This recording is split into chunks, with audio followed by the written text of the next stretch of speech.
Hoje à noite quero falar sobre os tolos, e quero que vocês abram comigo no 3º capítulo de 1 Coríntios, começando com o versículo 18. Não se enganem a si mesmos. Se alguém entre vocês parecer sábio, segundo os padrões deste mundo, que se faça tolo, para que seja realmente sábio. Pois a sabedoria deste mundo é loucura diante de Deus.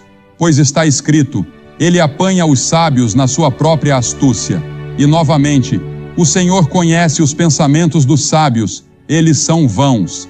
Alguns anos atrás, Anthony Newley cantou Que Tipo de Tolo Eu Sou, chegando ao topo das paradas. Eu consultei um dicionário para ver o que é um tolo, ou um dos meus associados fez isso por mim. E a Bíblia tem muito a dizer sobre os tolos e o que é um tolo. Provérbios 10:21 diz, os tolos morrem por falta de sabedoria. Provérbios 1:7 diz, os tolos desprezam a sabedoria. Quando P.T. Barnum veio para este país muitos anos atrás, ele disse, o povo americano quer ser enganado, e eu estou aqui para enganá-los. Ele disse, um tolo nasce a cada minuto. Agora, sinônimos que você pode encontrar para a palavra tolo são pessoa estúpida, cabeça dura, simplório, trouxa, bobão, bocó, ignorante, seja lá o que for, alguém que foi enganado por outros, um fantoche, um ingênuo. Agora, na Bíblia pode significar tudo isso, mas também tem um significado moral na Bíblia, e é uma palavra muito importante na Bíblia, e os versículos parecem quase paradóxicos. 1 Coríntios 3:18 diz, que se torne tolo, e Provérbios 1:7 diz, os tolos desprezam a sabedoria. E Deus está falando do ponto de vista divino. Em uma passagem, o tolo é uma pessoa despreocupada, irrefletida, desatenta, sem verdadeiro entendimento. Na outra passagem, a palavra tolo é usada do ponto de vista das pessoas que receberam Cristo, porque o mundo zomba deles e diz que eles são tolos e ridículos. Eles são tolos. Então há tolos insensatos e tolos sábios. Agora Jesus disse, quem chama seu irmão de tolo está em perigo do fogo do inferno.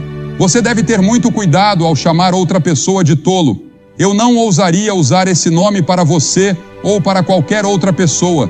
Nunca use a palavra tolo com raiva, diz a Bíblia, mas estou lhe dizendo o que Deus diz sobre isso em certas instâncias.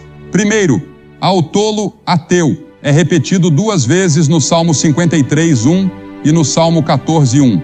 O tolo disse em seu coração, não há Deus, mas em hebraico, isso na verdade significa, não há Deus para mim. Em outras palavras, este tolo diz deliberadamente, não há Deus para mim. Ele não está dizendo que não há Deus, ele está dizendo que não há Deus para ele. Então, há o ateu prático. Veja, existem muitas pessoas que na verdade não são ateus, mas são ateus práticos no sentido de que vivem como um ateu. Você professa acreditar em Deus, mas você não vive como se acreditasse em Deus. Você vive como se Deus não existisse. Você também, de certa forma, é um ateu. E há centenas aqui hoje à noite assim. Você acredita em Deus com sua mente. Você pode ir à igreja, mas você vive como se Deus não existisse no que te diz respeito. Então você é um ateu, de certa forma. E então, em segundo lugar, a Bíblia fala sobre o tolo zombador, o tolo zombador. Os tolos fazem zombar do pecado. Provérbios 14:9. Aqui está Deus em toda a sua santidade, e a Bíblia nos diz que pecamos contra Ele. Nós quebramos suas leis e estamos sob a sentença de morte. Estamos sob a sentença de morte.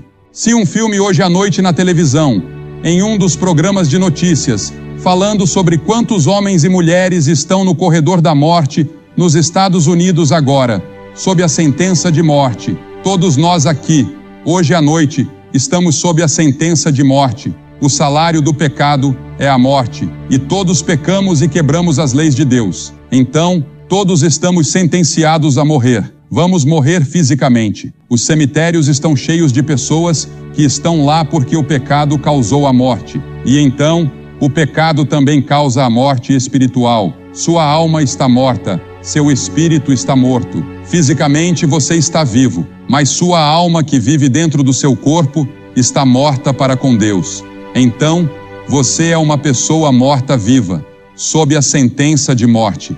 E a única maneira de ter essa sentença revogada é vir a Cristo pelo arrependimento dos seus pecados e ter fé nele como seu Senhor e seu Salvador. Se você quer que essa sentença seja revogada, se você quer que seus pecados sejam apagados como se nunca tivessem existido, se você quer ser justificado aos olhos de Deus, pegue o telefone agora mesmo. Você que está assistindo pela televisão, pegue e ligue para o número que você vê na tela e um conselheiro irá atender. E o conselheiro vai falar com você sobre como você pode conhecer a Cristo. Assim como muitas pessoas aqui hoje à noite, eu espero, creio e oro, encontrarão Cristo como seu Senhor e Salvador. Mas há muitas pessoas que zombam do pecado. Elas zombam dos padrões de Deus sobre sexo, padrões de Deus sobre casamento, padrões de Deus sobre divórcio, ética, moralidade e justiça social. Fazemos zombaria disso, rimos disso. A Bíblia diz: tenha certeza que seus pecados o acharão. Nunca duvide disso. Seu pecado vai lhe achar, mesmo que ninguém na terra o descubra. Você pode nunca ser pego. Você pode nunca ter que pagar por isso aqui, pelo que você acha, mas seu pecado será um dia descoberto. Ninguém comete um pecado que não seja descoberto. Tudo o que você fez nas trevas, cada pensamento mau que já teve, será descoberto. Porque tudo está sendo gravado, esperando o dia do julgamento. Está sendo gravado em máquinas de gravação muito mais sofisticadas do que qualquer coisa que temos. Está sendo gravado. Até seus pensamentos e seus pecados serão descobertos e serão expostos a todo o universo. Serão descobertos? Serão.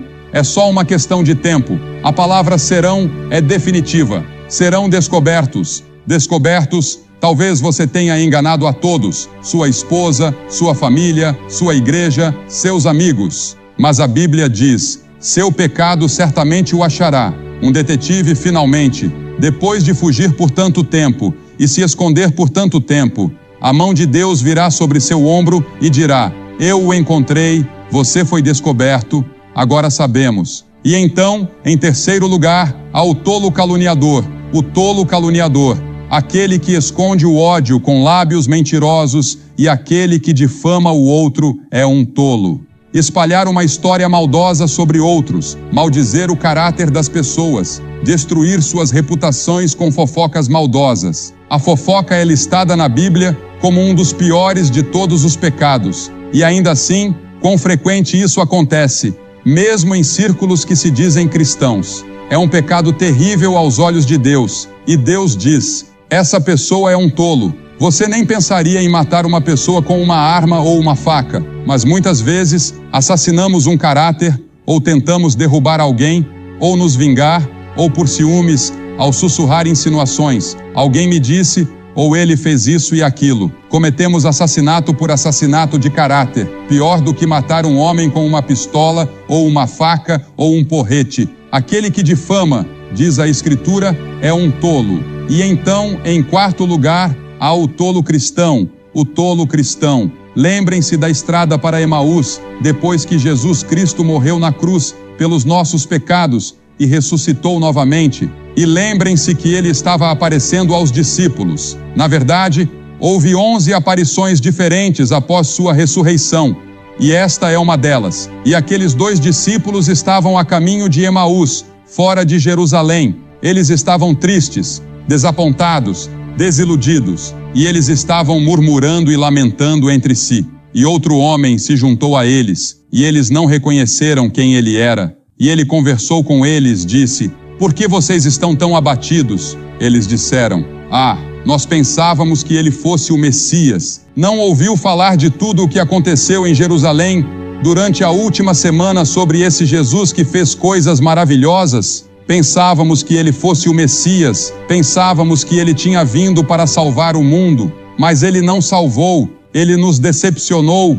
eles o mataram numa cruz, e agora já se passaram 3 dias, e ouvimos rumores de que ele poderia ter ressuscitado, mas nós não acreditamos. Então Jesus disse: ó tolos, vocês são tolos. Então ele começou a explicar a eles as Escrituras, desde Moisés até os profetas, sobre quem ele realmente era. E então ele foi passar a noite com eles, e estava sentado para a refeição na casa deles em Emaús. E de repente, seus olhos se abriram, e eles viram que era Jesus. Em outras palavras, o tolo cristão que tem a palavra de Deus em suas mãos, que lê seu testemunho e ainda assim duvida das promessas de Deus. Jesus disse: ó, vocês tolos, por não acreditarem nas Escrituras que ele ia ressuscitar dos mortos e que um dia ele voltará. E então, em quinto lugar, ao tolo cobiçoso. E a história é contada em Lucas, no capítulo 12. Jesus contou a história de um homem rico e seus celeiros. Você se lembra? Ele construiu seus celeiros e disse que ia se aposentar porque já havia ganho dinheiro suficiente. Provavelmente iria para o sul da Califórnia ou para a Flórida, ou viria aqui para Idaho, para este lugar lindo, e se aposentar. Ele tinha ganho dinheiro suficiente e ele disse: alma, repousa-te, come, bebe e te alegra. E naquela noite ele teve um ataque cardíaco, e quando estava morrendo, ouviu-se uma voz do céu que disse: tolo, nesta noite a tua alma te será exigida. E a Escritura diz, Jesus disse: assim é aquele que ajunta tesouro para si mesmo e não é rico para com Deus. Você vê, ele tentou encontrar felicidade no lugar errado, que é o dinheiro. Ele ignorou o poder da influência, pois ninguém vive para si mesmo. Ele devia ter uma família. Ele desprezou a morte, não havia feito provisão para a eternidade, fez provisão para sua aposentadoria. Quantos homens e mulheres eu conheço que planejaram a aposentadoria? Planejaram tudo, mas não se prepararam para morrer e morrem pouco tempo depois de se aposentarem. É incrível. Eu já pensei sobre isso. Algumas pessoas anunciam sua aposentadoria e você lê 2 ou 3 semanas depois que eles morreram de um ataque cardíaco. Eles achavam que teriam 5 ou 10 ou 15 ou 20 anos em que poderiam simplesmente levar a vida com calma e aproveitar. Mas nem sempre é assim que as coisas acontecem. É melhor ter certeza de que você se preparou para encontrar Deus. Qualquer pessoa que estiver mais preocupada em conseguir algumas das riquezas deste mundo e deixar de lado a preparação para a eternidade é um tolo, ou a pessoa que gasta seu tempo escalando socialmente ou buscando prazer mais do que coisas eternas é um tolo aos olhos de Deus. Se você não estiver preocupado com seu lar no céu, não estiver preocupado com as riquezas que nunca falham, não estiver preocupado em acumular tesouros, onde a traça e a ferrugem não corrompem, e onde os ladrões não quebram e não roubam, então você é um tolo. Se você perguntasse a esse homem: qual é seu nome? Bem, ele diria: meu nome é o homem rico, ou eu sou o homem próspero que você lê, ou eu sou um homem eminente, eu sou um grande homem no vizinho, ou eu sou um homem famoso, meu nome está no jornal o tempo todo. Então pergunte a Deus: Senhor, qual é o nome desse homem? E a resposta vem: tolo, ele é um tolo, esse é o nome dele. O homem rico sabia cada nome, menos o certo. Ele tinha sido chamado pelo nome da família, pelo nome que lhe deram, suas classificações, seus títulos, sua riqueza, as lisonjas dos homens, mas aos olhos de Deus, o nome dele era tolo. É tudo o que sabemos sobre ele, que era apenas um rico tolo que acumulou tesouros na terra, mas não acumulou nada para o céu. E quantos de nós estamos na mesma categoria? Você pode não ser rico, no sentido em que esse homem é rico, mas todo mundo na América é rico, comparado a Bangladesh e a pessoas onde temos estado em muitos lugares do mundo, como na África ou como Victor estava falando, no Vietnã, onde ele foi um missionário por alguns anos. Muitos poucos de vocês se moveriam se eu dissesse: tolo, venha aqui, gostaria de te ver. Quantos de vocês se levantariam e viriam? Muitos poucos, talvez ninguém, mas a Bíblia diz como são trazidos à desolação num momento. Rapidamente tudo pode acabar, sua casa dos sonhos desaba, problemas na família, a riqueza se foi. Aqui estava um homem, um multimilionário talvez, mas de pé a uma distância de sua própria cova, contando com tudo nesta vida, a felicidade, a alegria que esta vida pode lhe dar, e ele é chamado na Bíblia, por Jesus, de tolo. E então, em sétimo lugar, há outro tipo de tolo, Ou em sexto lugar, a pregação da cruz é loucura para eles que perecem. 1 Coríntios 1:18. Mas para nós que somos salvos, é o poder de Deus. O que o mundo considera loucura, nós baseamos nossa salvação eterna. E quando você aceita Jesus Cristo como seu Senhor e Salvador, vira as costas para os prazeres e as lustras sensuais e as coisas deste mundo, as pessoas pensam que você é um tolo. O mundo que não conhece Cristo me parece louco. Por que eles não podem ver? Por que não podem entender?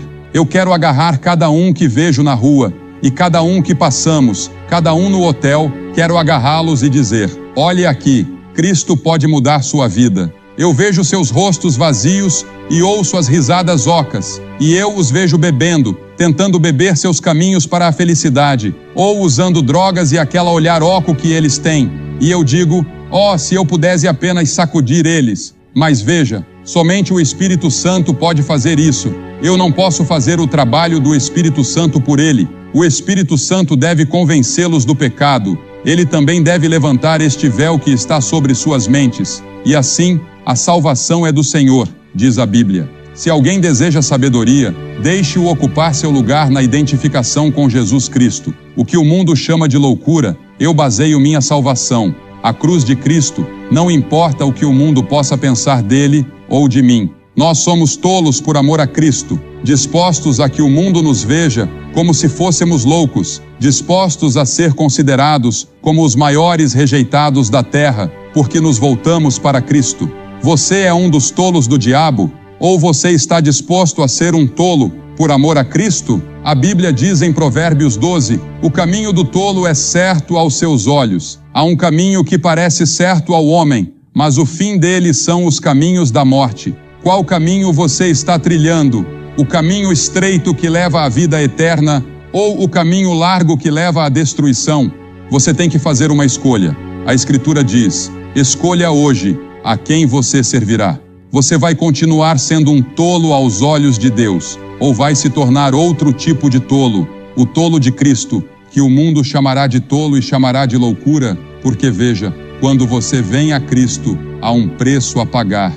E um dos preços que você paga é ser mal interpretado por alguns membros da sua família, algumas pessoas na comunidade, algumas pessoas onde você trabalha ou onde você estuda. E é isso que Jesus quis dizer quando disse: venha e tomes a sua cruz e me siga. Veja, a cruz que você carrega é a identificação com Cristo.